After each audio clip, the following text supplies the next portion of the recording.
Hey, sixth graders, if you didn't make it to school, this is your chance to catch up on this. We're done with MCAs now for everyone that I know. Some of you might be out there still having to do it, and I apologize.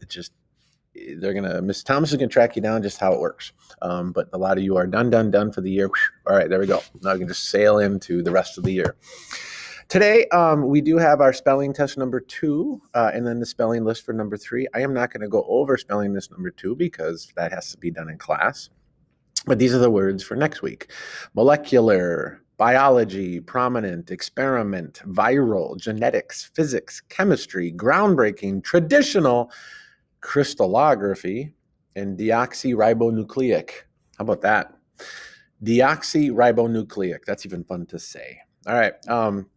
Here's the thing. If you remember, Rosalind Franklin was our last person. We've done Jim Thorpe, we've done Samuel Lee, and now we're doing Rosalind Franklin. And this is an important sheet because this is information that we have written down. We've gone and done this with every other person. So the first things first is make sure you fill this out. So Rosalind Franklin, fill out the race, gender, time period, and takeaway lesson. I would like you to this is our first goal for today, so we have an understanding. Now, here's what we're going to talk about today, is that we're actually going to talk about dialogue and how to write it. Because there's two sides to dialogue. One, super creative, freedom to write whatever you want. That's one side. The other side is that it's also just got to follow the rules. There's only certain ways to write dialogue. It has to be done a certain way. Otherwise, it's wrong. Some things are just like that. So if I were to have you draw a circle, right? You would draw a circle. It might be not perfect, but it would definitely be this. You don't draw a square. If I said draw an average human hand, all right, this does not look like my hand, but it certainly is close enough. It has 5 fingers. It's human. There's a thumb that's kind of big and a weird looking thumb-like pinky. So it's a little off, but it still has the basic shape of a hand. And then if I were to ask you to spell the word adios or cat, or let's say you know Korean, this is how you say sarang in Korean. It means love. There's no other way to write this in Korean, right? There's no other way to spell cat in English, and there's no other way to spell adios in Spanish. That's how the stuff is spelled. There's no other way around it. You can say it a little different. Cat, adios, adios, right? There's a lot of ways you can say these words. Sarang. But there's really spelling it is one way.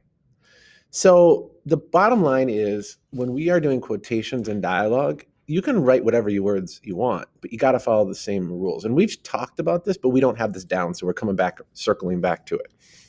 So first things, your quotation mark has to be pointing the right way. It can be like this, which is upside down. I actually don't write them that way. I write them this way. I don't even bother with the little circle, but they've got to be curling inward, okay?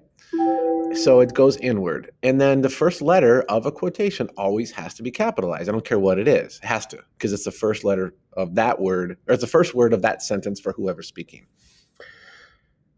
When we finish, the period goes inside, and we close off the quotation marks the other way, okay? That's how this works. That's how it works, okay? There's no other way around it. The other thing that we didn't talk about is that you also indent like a new paragraph anytime anyone speaks, okay? So let's look at this right here, all right? If you do creativity, so if you're a creative dialogue writer and you know the formatting, then you've got awesomeness. Let's look at this right here. Mr. Slaby walked up to his rival, Mr. Bettini. He growled in a voice that sounded like crushed gravel. "You and I, one of us is not surviving this day." Bettini growled back, "Bring it, Slaby." This is confusing because I don't know who's talking. Is he saying you and I, one of us is not surviving this day, Bettini? Oh, wait, he says growl back. So the reason why this is confusing is it's all about like where things are. So formatting matters. So here we go. Here's my indent, right? Mr. Slaby walked up to his rival, Mr. Bettini. He growled in a voice that sounded like crushed gravel. "You and I, one of us is not surviving this day." Period. Quotation mark. All right. That's the end of what Mr. Slaby says. Now I know that Mr. Bettini's talking. Mr. Bettini growled back, "Bring it, Slaby." So This helps me see everything. I see it clearly because of the formatting. This, not formatted. This is now formatted. So today, here's the assignment: to write a pretend conversation between all three of the people we've studied: Rosalind Franklin, Jim Thorpe, Sammy Lee. Okay? And all three must talk. Guess what? We know something about all three. We know all three based their lives on challenges of race, gender, and culture. We know all three pushed past these challenges and they were successful, right? So the choices are: you could have all three talk to each other about their struggle and how you could actually make it that one of them saying one's harder than the other. You could also do all three are complimenting each other. Maybe it's like they're all friends and they're, hey, nice job doing that. Nice job doing that. Or all three could be just meeting each other for the first time. That would be the easiest one to do. How will this look? Okay, a couple of things.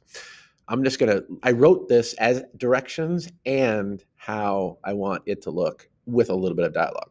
So here we go. Each speaker starts a brand new paragraph when they speak after another speaker. So Sammy might say, comma, space, hey everyone, my name is Sammy Lee, period, quotation mark. Okay. New speaker. Since Rosalind Franklin is going to speak next, she indents her new sentence and she responds with, nice to meet you. Sammy, I'm Rosalind. And again, since Jim Thorpe is now the speaker, he starts another new paragraph. Notice indent, indent, indent. Next, Jim might answer, you two are awesome. I'm Jim Thorpe. Notice when you end the sentence in the middle of a quotation, you don't do the quotation mark, you just put the period. You continue on until you're done. Right there, then there's a quotation mark. And then Sammy comes back and he starts talking again. So again, I got my little indent. Tell me about it, comma, said Sammy, being Asian was rough, but I forgot that. Look at that. Being Asian was rough, but I was proud of being Asian. So notice this is all the same sentence. This is not the first letter in the quotation. It's a continuation of the same sentence, so I don't need to capitalize it. That's a little tricky. So there we go. So these moments are absolutely like what we need to look for. All right. This is the stuff that is what I'm looking for. That all these moments right here, and that I see that comma, space, quotation mark pointing that way. That stuff's got to be right. So if that makes sense, then we are in good shape. Now, how should it sound? Here's the deal. Ultimately, you can make it sound however you want, right? Are they nice to each other? Are they not so nice to each other? It's up to you. All right, directions. So here's the deal. Open up my Google Doc of directions. So in your Schoology, I gave you the directions on a Google Doc. Make a copy. Read through the directions once more time because sometimes you guys don't read. Start writing. At the bottom of the document, you hear the expectations. You need each person speaking at least twice. You must include at least 2 facts we've learned from each speaker. And your dialogue should be punctuated and formatted correctly. So we're working on the format. So having some fun, doing a little bit of writing, blah, blah, blah. There's our goals, right? Work on the dialogue assignment, study your spelling vocab words for week 3, submit your dialogue assignment by tomorrow. It's not due today. And next week, facts, all right? Along with some stuff that we're going to do with a new person. All right. Hope you're well. See ya. Bye. Have a good weekend. It's not a weekend yet. A little early.